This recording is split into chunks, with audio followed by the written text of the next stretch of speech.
En Navidad, mis padres rechazaron a mi hija de 11 años en la puerta. Tuvo que volver caminando sola a casa, cargando todos los regalos que había llevado, y pasar la Navidad en una casa vacía. Cuando me enteré, no grité. Actué. 5 horas después, sus vidas comenzaron a desmoronarse. Llegué a casa tarde la noche de Navidad esperando encontrarla vacía, porque se suponía que mi hija estaría en casa de mis padres. Cena grande, primos, y la pijamada de la que llevaba días hablando como si fuera el evento más importante del siglo. Pero en lugar de eso, lo primero que noté fue el olor. Algo quemado. No pan quemado por descuido, sino algo que alguien intentó hacer especial, y no salió como esperaba. Entré a la cocina y lo vi de inmediato. Una sartén en la estufa con algo oscuro dentro. Un plato sobre la mesa. Un pequeño rastro de migas, como si alguien se hubiera movido en silencio tratando de no hacer ruido. Y entonces vi lo que hizo que el estómago se me cayera hasta el suelo. Sus zapatos. Su abrigo. Mi hija de 11 años estaba en casa. Emma, la llamé. Hola, respondió enseguida. Estaba sentada en la mesa de la cocina, con la misma ropa que llevaba cuando la dejé horas antes. Los hombros encogidos, como si intentara ocupar el menor espacio posible en su propia casa. No lloraba. No hacía drama. Solo se veía pequeña. La miré por un segundo, tratando de que la realidad encajara.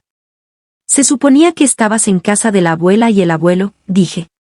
Lo sé. Su voz era demasiado plana, como si la hubiera ensayado. ¿Por qué estás aquí? Pregunté, manteniendo la calma a propósito. Parpadeó lentamente. No me dejaron entrar. Al principio no entendí esa frase, como si mi cerebro se negara a aceptarla. ¿No te dejaron entrar? Repetí. ¿En la puerta? Sus dedos se apretaron alrededor del borde del plato. Dijeron que no había espacio. La miré fijamente. ¿Espacio para qué? Me miró como si hubiera preguntado por qué la nieve es fría. Para mí. Y entonces noté los regalos. Todos perfectamente alineados junto a la entrada. Las bolsas derechas, las etiquetas todavía puestas, el papel de seda intacto, como si no soportara la idea de que se vieran desordenados. Incluso ahora, los regalos de los que estaba tan orgullosa. Los regalos que dejamos con ella cuando la llevamos. Se me cerró la garganta. ¿Por qué están aquí los regalos? Emma tragó saliva. No los quisieron. Sentí el pecho helarse. ¿Te dijeron que los trajeras de vuelta? Pregunté. Asintió una sola vez. La miré a la cara, intentando mantener la mía firme, y pregunté lo que de verdad importaba, ¿por qué no me llamaste? Bajó la mirada. Mi teléfono se quedó sin batería, susurró. Le pedí a la abuela usar el suyo, el teléfono de la casa. Y pregunté aunque ya sabía la respuesta. Dijo que no, dijo Emma, y su voz se quebró en la última palabra. Dijo que solo lo haría más difícil. Y que tú estabas ocupada. ¿Ocupada, verdad? Luego añadió, como si fuera la solución más normal del mundo, y el abuelo dijo que mejor me fuera caminando a casa. Porque no estaba lejos. Me quedé mirándola. No está lejos cuando eres adulto y conoces el barrio. Cuando no llevas bolsas que te cortan las manos. Cuando no tienes 11 años, es Navidad, y todas las ventanas que pasas tienen gente adentro. ¿Cuánto caminaste? Pregunté. Tal vez 20 minutos, dijo en voz baja. Al principio no sabía bien por dónde ir, porque siempre vamos en coche. Algo afilado se movió bajo mis costillas y se quedó ahí. Miré la estufa, luego el plato frente a ella. ¿Y esto? Dije suavemente. ¿Intentaste cocinar? Se sonrojó, como si la hubieran atrapado robando. Tenía hambre, susurró. Y quería, no sé, que se sintiera como Navidad. Eso dolió más que haberla rechazado en la puerta. Vi un vídeo, añadió rápido. Lo intenté. Solo se quemó, señaló la sartén. Está bien. Abrí la ventana.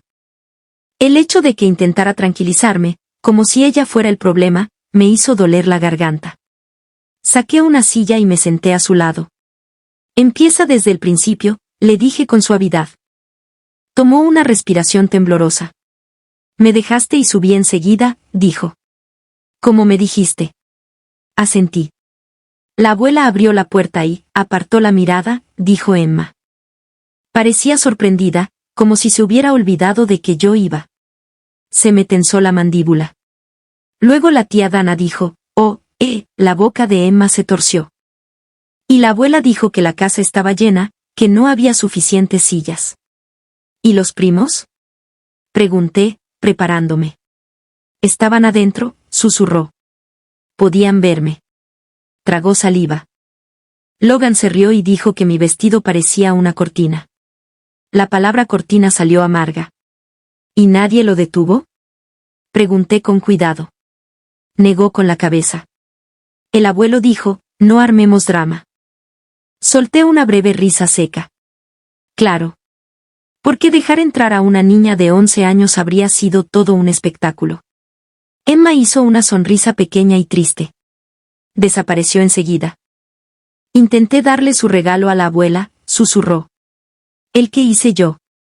Mis ojos se clavaron en ella. ¿El adorno? Asintió, y las lágrimas finalmente salieron, como si su rostro se hubiera cansado de fingir. Le puse su nombre, dijo. Ni siquiera lo tocó. Solo dijo, ahora no. Un sollozo la sacudió. Giró la cara rápidamente, avergonzada de sus propios sentimientos, como si ella fuera la que estaba fuera de lugar. Pasé mi brazo por sus hombros y la abracé. Se apoyó en mí de inmediato, como si se hubiera estado sosteniendo solo con terquedad. Lo siento, susurró contra mi suéter.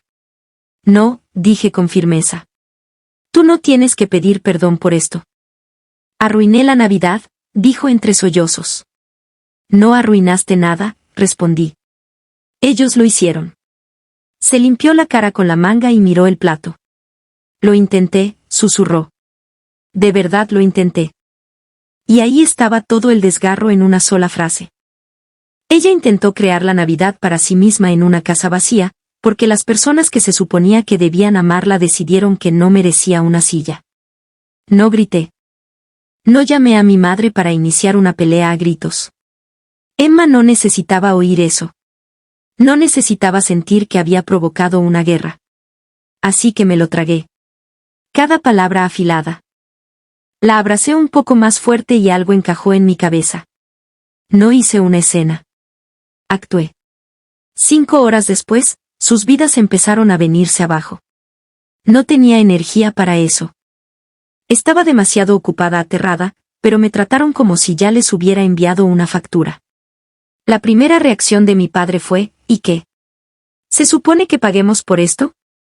La de mi madre fue, ¿estás arruinando a esta familia? Como si mi embarazo hubiera prendido fuego personalmente a sus cortinas. Me compraron un body una vez. Uno solo.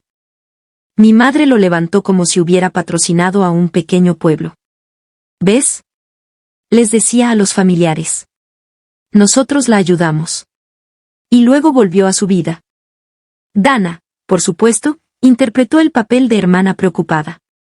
Aparecía con consejos y desaparecía en el segundo exacto en que algo requería esfuerzo real. Lloraba cuando la hacía quedar bien. Hablaba de sacrificios que nunca hizo. Me mudé. Crié a Emma sola. Pospuse la universidad. Trabajé en una oficina porque necesitaba horarios estables y un sueldo que no rebotara. Tomé clases nocturnas cuando podía.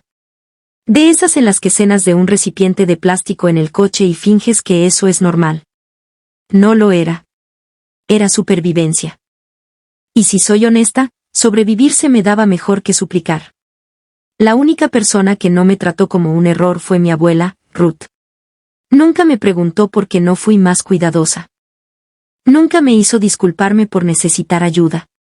Simplemente aparecía, de las formas que podía. La abuela no era perfecta. Era directa. Era tan ahorrativa que daba risa. Una vez me dijo, si compras algo a precio completo, mereces lo que te pase. Como si fuera un principio moral. Pero ella era amor en una familia que trataba el amor como un recurso limitado. Con los años, desarrolló problemas en las piernas, dolor, debilidad, ese tipo de cosas que hacen que distancias cortas se sientan como montañas. Seguía pensando con claridad. Seguía pudiendo humillarte con una sola frase. Pero moverse se volvió más difícil. Y mis padres actuaban como si ella fuera una molestia. La llamaban para ver cómo estaba, y luego presumían de ello. La visitaban una vez al mes, tomaban una foto y la publicaban con frases como, la familia lo es todo. Luego se iban y no volvían. Dana era igual. Si la abuela era una persona, Dana olvidaba que existía. Si la abuela era una herencia, de pronto Dana se preocupaba profundamente. Yo era la que llevaba a la abuela a las citas médicas, la que compraba los víveres, la que aprendió a ayudarla a levantarse sin que se cayera. Incluso tomé un curso corto de cuidados porque estaba cansada de sentir que improvisaba con alguien a quien amaba.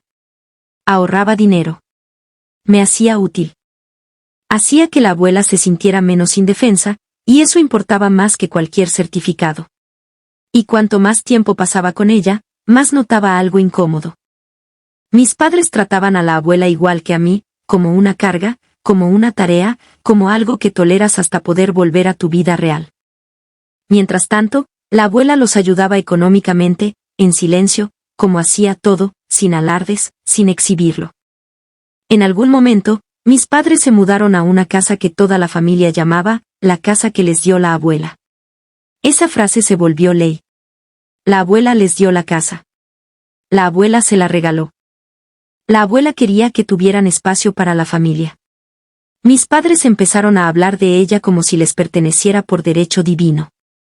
Y después de conseguirla, visitaron a la abuela aún menos. Era casi impresionante cómo trataban la generosidad como un trámite cerrado. Como si una vez que la abuela les dio algo, ya no tuviera ningún valor. La abuela, mientras tanto, vivía en un alquiler pequeño por elección. Decía que era más fácil, menos que limpiar, menos de qué preocuparse. No quería un lugar grande para manejar sola. Le gustaba la comodidad, no la atención. Y por eso la Navidad importaba. Este año, la abuela no podía unirse a la gran celebración. Sus piernas estaban peor. La idea de una casa llena, escaleras y caos era demasiado. Mis padres no ofrecieron ir a verla. No ofrecieron llevarle la cena. Ni siquiera ofrecieron hacer una videollamada hasta que yo lo sugerí. Así que la elegí a ella. Y también elegí a Emma, dejándola tener la gran Navidad familiar con la que había soñado. La casa de mis padres siempre era elegante y organizada, justo como le gustaba a Emma: juegos, galletas, amigos, una pijamada con primos que parecía un rito de paso. Emma puso todo su corazón en esos regalos. Ahorró. Hizo cosas con sus manos. Se preocupó por lo que a los demás les gustaría. Estaba orgullosa. No le importaba que yo no fuera, porque para ella seguía siendo familia. Por eso fue tan devastador cuando le dijeron que debía celebrar con alguien más. No había suficientes sillas. No había suficiente espacio. No había lugar para ella. Y mientras ellos se sentaban alrededor de su mesa, satisfechos con su Navidad perfecta, no sabían lo que ya empezaba a desmoronarse. No interrumpí. No dirigí la conversación. No le puse palabras en la boca. Solo me quedé sentada, sosteniendo a mi hija, dejando que la abuela conectara sus propias piezas. Los ojos de la abuela se entrecerraron, y usaron ese espacio para echar a su bisnieta. Sentí que el estómago se me hundía, porque cuando la abuela se quedaba en silencio, la gente sufría consecuencias. No lo voy a permitir, dijo. Abuela, empecé automáticamente, porque no estaba intentando encender un fósforo cerca de gasolina. No, me cortó. Me duelen las piernas. Eso es todo. Mi cerebro funciona. Lo sé, dije en voz baja. La voz de la abuela se volvió aún más calmada. Voy a deshacerlo. Parpadeé. ¿Deshacer qué? ¿La casa? Ella lo dijo como si fuera obvio. Me quedé mirando la pantalla. Abuela, no se puede desregalar una casa. Sus labios se movieron apenas. Te sorprendería lo que se puede hacer cuando la gente no lee el papeleo. Sonó como un acertijo. Sonó como una promesa. Emma sorbió por la nariz y volvió a limpiarse la cara, intentando recomponerse, como si no acabaran de decirle que no merecía una silla. La abuela se suavizó al mirarla. «Termina tu chocolate», ordenó con dulzura. «Y la próxima Navidad estarás donde perteneces». Emma asintió, pequeña y cuidadosa. Terminamos la llamada un minuto después. La abuela le dijo a Emma que la quería. La abuela me dijo que cerrara bien las puertas. La abuela nunca perdía la oportunidad de asumir que el mundo estaba lleno de criminales, incluidos mis padres. Después de eso, me concentré en lo único que importaba, lograr que mi hija superara el resto de la noche sin dejar que esa vergüenza se endureciera como cemento. Vimos una película. Nos sentamos bajo una manta. Emma se quedó dormida de esa forma exhausta que tienen los niños cuando han aguantado demasiado tiempo. Y entonces, antes de medianoche, antes de que mi cerebro pudiera siquiera procesar el comentario de la abuela sobre el papeleo, mi teléfono volvió a sonar. «¿Mamá?». Contesté, y ella ni siquiera inhaló antes de hablar. «¿Qué hiciste?». «No». «Hola». «No». «¿Emma está bien?». Puro pánico convertido en rabia. Alejé el teléfono de la oreja. «¿De qué estás hablando?». «No te hagas la tonta», espetó. «La abuela nos llamó en Navidad. Dice que la casa no es nuestra y que tenemos que irnos». El estómago se me cayó de golpe. «¿Qué?». Dije, «¿De verdad? ¿Te parece gracioso?». Chilló. «Mientras todos celebrábamos, tú fuiste a envenenarla contra nosotros». «No lo hice». «Eres una víbora», escupió. «Siempre has sido celosa. Siempre has querido lo que tenemos». Miré la cocina oscura, la sartén quemada, los regalos alineados como testigos silenciosos. «No sé qué les dijo la abuela», dije con cuidado, «pero no planeé nada. Ni siquiera lo sabía». «Por favor», bufó. «Has estado rondándola como un buitre». Algo dentro de mí se volvió frío y claro. «Mi hija volvió a casa esta noche», dije en voz baja. «La rechazaron en su puerta. Caminó sola hasta casa con regalos que se negaron a aceptar». Hubo una pausa. Medio segundo de silencio en el que casi pude escuchar su mente buscando una forma de hacer que eso no importara. Luego siseó, «No cambies de tema». «Claro. Excluyeron a una niña», dije. «En Navidad». «No teníamos suficientes sillas», replicó. «Y estaba bien. La estás criando para que sea dramática, igual que tú». Estuvo parada frente a su puerta, dije, controlando cada palabra. «Y ni siquiera le dejaron usar el teléfono». La voz de mi madre subió. «Entonces deberías haberla tenido contigo. Tú fuiste la que la abandonó». La audacia fue casi impresionante. Y entonces lo dijo como si hubiera estado esperando años por una excusa, «Deberíamos haberte excluido hace mucho tiempo». Como si la Navidad de Emma hubiera sido solo daño colateral en un proyecto mayor para castigarme por existir. «No vas a reescribir lo que hiciste», dije en voz baja. Mi madre soltó una risa seca y desagradable. «¿Crees que has ganado? ¿Crees que la abuela está estable?». Y con una voz que me heló la piel, añadió, «Nosotros nos encargaremos de ella». La llamada se cortó. Me quedé en la cocina mirando el teléfono como si se hubiera convertido en un animal. La abuela había dicho que iba a deshacer algo. Mi madre estaba aterrada. Mi hija dormía en el pasillo, con las marcas de las lágrimas aún visibles. No entendía cómo nada de esto era posible, solo que algo había empezado a moverse, y mis padres ya estaban intentando tomar el control. A la mañana siguiente llamé a la abuela Ruth. No contestó. Volví a llamar. Nada. Eso, por sí solo, no me lanzó al pánico de inmediato. La abuela era muchas cosas. Experta en tecnología no era una de ellas. A veces dejaba el teléfono en un cajón y olvidaba que el cajón existía. Pero no me sentó bien. Lo intenté otra vez. Nada. Emma entró a la cocina frotándose los ojos, el pelo erizado como si hubiera peleado con la almohada y perdido. ¿La bisabuela llamó?, preguntó en voz baja. No, dije, manteniendo la voz ligera. Todavía no. La boca de Emma se tensó. ¿Está enojada conmigo? Se me encogió el corazón. No, amor. No. Nada de esto es tu culpa. Emma sintió como si quisiera creerme, pero la vergüenza no desaparece solo porque se lo digas. Vamos a ir a verla, dije. Le llevaremos la mezcla de cacao que le gusta. El rostro de Emma se suavizó un poco. Está bien. Condujimos hasta el apartamento de la abuela Ruth a media mañana. Todo estaba silencioso, como si el mundo aún se estuviera recuperando de la Navidad. Llamé a la puerta. Esperé. Volví a llamar. Nada. La llamé desde el porche. Nada. Tal vez esté durmiendo, ofreció Emma, tal vez, dije, pero mi mano ya iba hacia el llavero.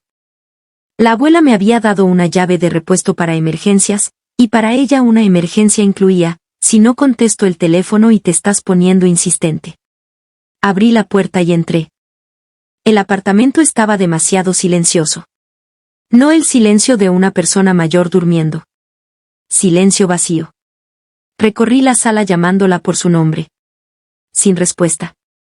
Entonces vi lo que faltaba. La silla de ruedas no estaba junto a la pared donde siempre estaba.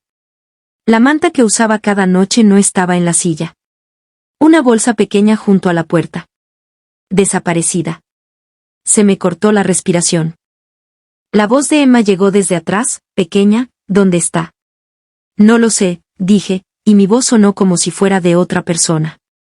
Salí al pasillo, las manos ya temblándome, y fui directo al departamento de la vecina de enfrente. Abrió la puerta en bata, el cabello sujetado con una pinza, con esa expresión exacta que pone la gente cuando va a decirte algo que sabes que no te va a gustar. «Ay, cariño», dijo antes de que pudiera hablar. «Tu madre estuvo aquí». El estómago se me volvió a caer. «¿Cuándo?» «Temprano», dijo. «Muy temprano». Estaba sacando la basura. Tenían un coche afuera. ¿La abuela se fue con ellos? Pregunté, odiando lo controlada y educada que sonaba mi voz, como si estuviera preguntando por un paquete. La vecina dudó. Tenían su silla. Tu madre hablaba rápido. Tu abuela no se veía contenta. ¿Dijo a dónde la llevaban? Pregunté. Negó con la cabeza. No escuché esa parte. Lo siento. Claro que no. Personas como mi madre no anuncian a dónde te llevan cuando no tienes opción.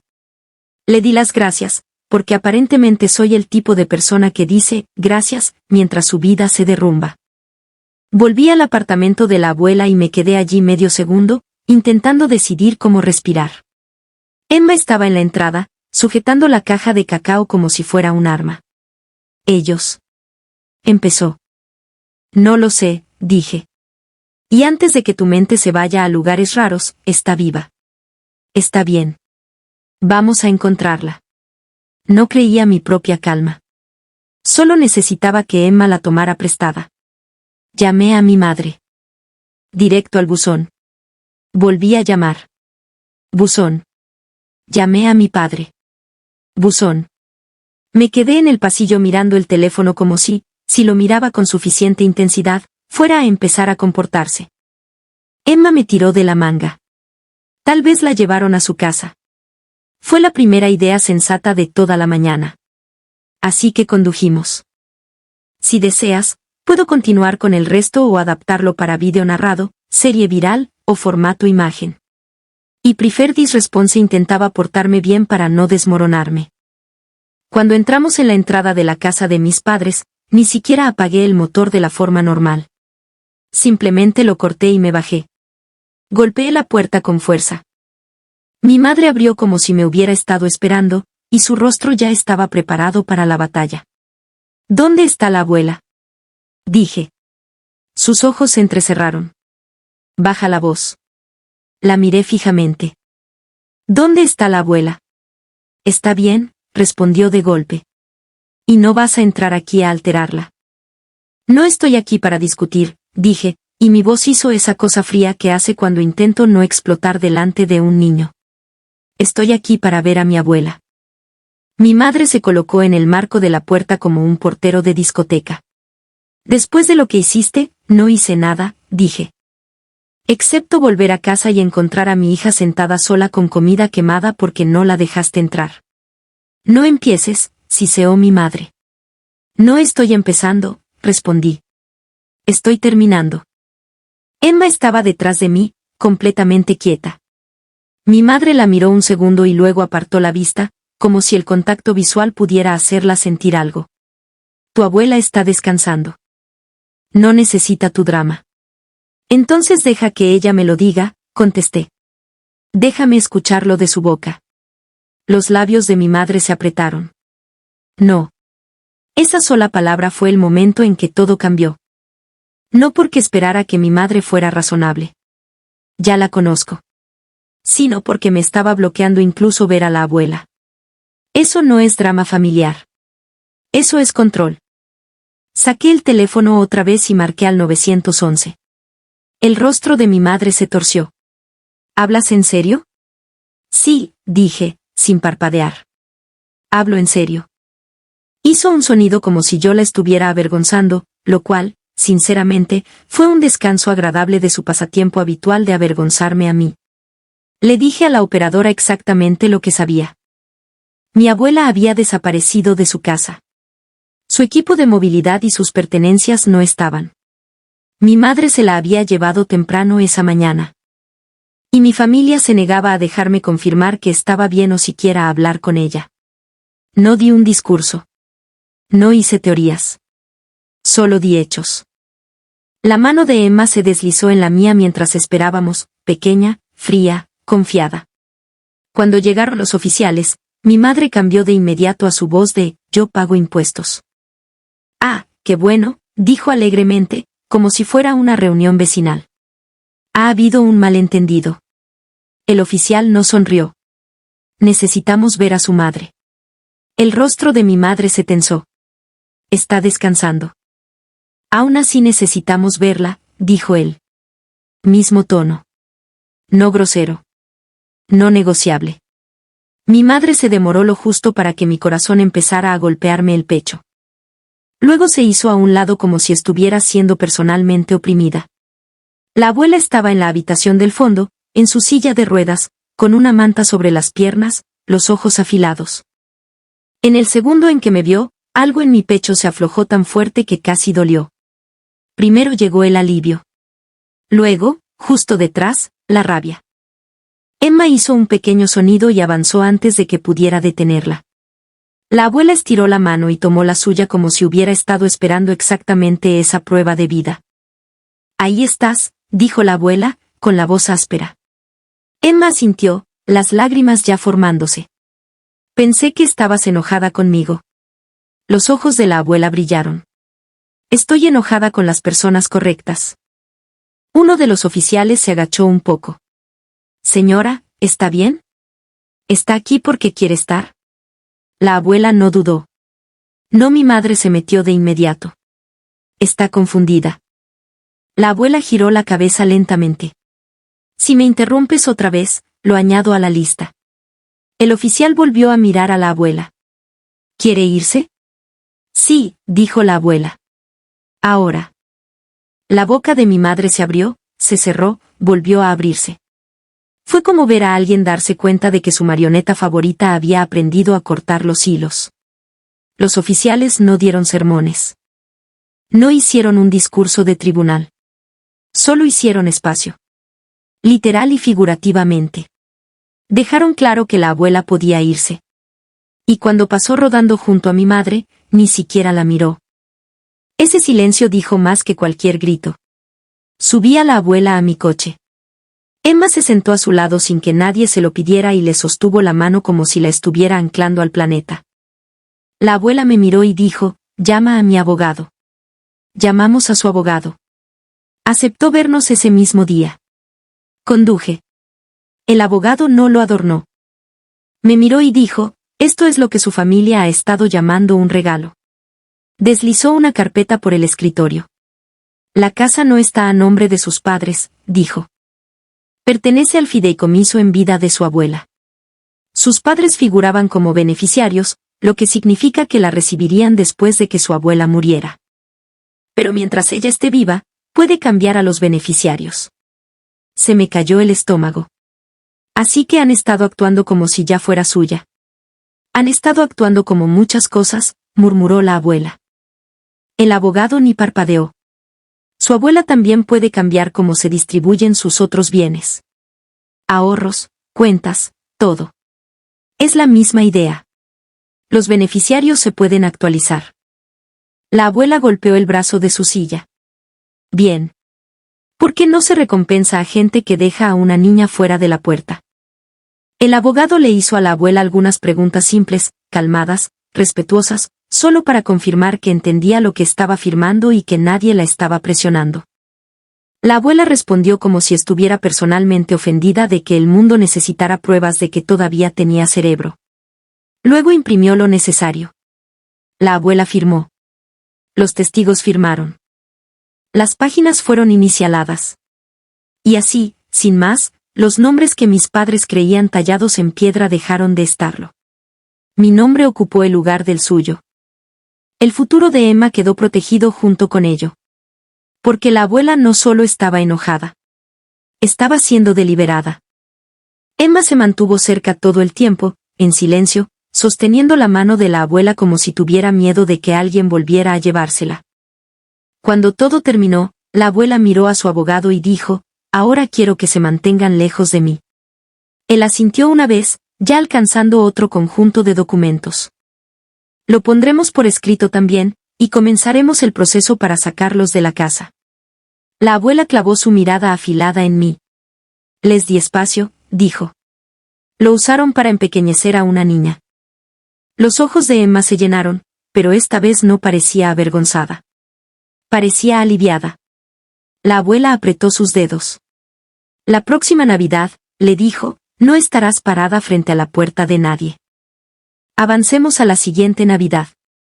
Emma y yo estamos en la casa que mis padres solían llamar suya. No porque yo quisiera un trofeo, sino porque la abuela quiso que la verdad quedara reflejada en el papeleo. La casa vale unos $350,000, y después de todo lo ocurrido, ella se mudó con nosotras.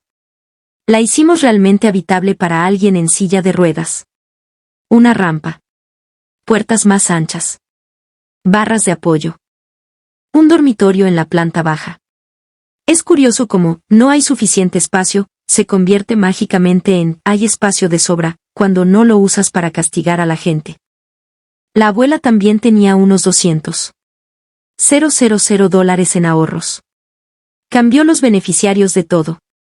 Una parte fue a un fondo de emergencia para su cuidado. El resto fue a donde ella quiso que fuera. Un fondo universitario para Emma. Y un futuro por el que no tiene que suplicar. Mis padres recibieron exactamente lo que se ganaron. Nada.